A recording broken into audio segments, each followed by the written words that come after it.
Olá, pessoal! Sejam bem-vindas e bem-vindos. Nessa aula, teremos uma introdução sobre o contexto histórico da participação das mulheres na política. Para iniciarmos, vejam marcos históricos sobre os direitos das mulheres no âmbito político. Em 1910, o primeiro partido político feminino é criado. Em 1932, mulheres conquistam o direito ao voto.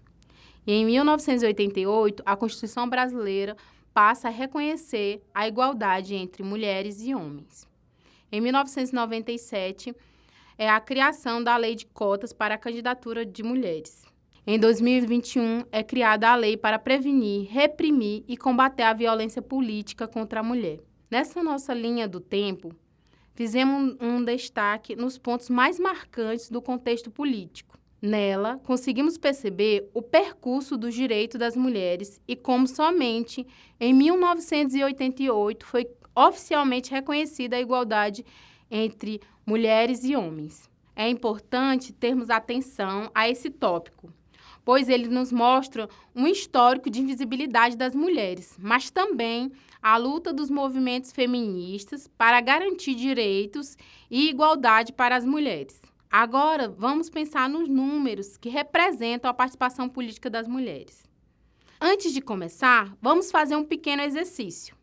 Quero que pensem em nomes da política brasileira e se conhecem mulheres na política do município, do estado de vocês. A ideia é percebermos os números da participação política das mulheres, como os números dos dados estatísticos brasileiros. Os dados que trazemos a seguir são do quantitativo de candidaturas para a eleição de 2022. São dados do site do TSE, que nos apontam o seguinte cenário. Candidaturas masculinas, 19.344, o que representa 66,11%. Feminina, 9.890, o que representa 34,80%. Na Câmara dos Deputados, em 2022, a representação feminina era de cerca de 15% do total de deputados federais. Isso significa aproximadamente 77 mulheres em um total de 513 deputados. No Senado Federal, em 2022, a representação feminina era de cerca de 18% do total de senadores. Isso significa aproximadamente 12 mulheres em um total de 81 senadores.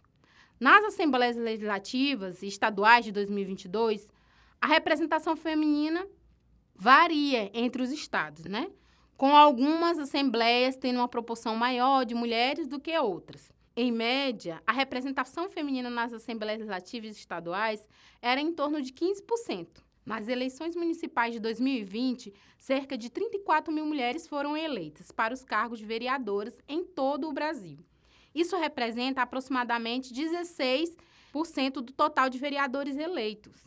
Nas eleições gerais de 2018, das 13 candidaturas à presidência da República, apenas uma foi uma mulher. Nessas eleições para governador, menos de 10% dos candidatos eram mulheres. Já na participação política em partidos, a representação de mulheres varia de acordo com cada partido, com algumas legendas tendo uma proporção maior de mulheres em cargos de liderança e suas bancadas parlamentares do que em outras. Diante dos dados, vamos pensar sobre a representação das mulheres na política. Quais exemplos temos de representação dos direitos das mulheres? O objetivo é observarmos na esfera micro e macro o quanto ainda precisamos melhorar em termos de representatividade efetiva das mulheres na política. Para tanto, é preciso compreendermos a estrutura política e criar iniciativas que incentivem a participação das mulheres na política. Percebemos um aumento notável na representação das mulheres em comparação aos anos anteriores, o que mostra um cenário encorajador. No entanto, quando analisamos a participação política sob a lente do gênero, fica evidente que as mulheres ainda ocupam uma parcela minoritária. Esse desequilíbrio ressalta a necessidade contínua de esforços para promover a igualdade de gênero na política. Embora tenhamos avançado, é crucial reconhecer que ainda há um longo caminho a percorrer para alcançar uma representação verdadeiramente equitativa e inclusiva.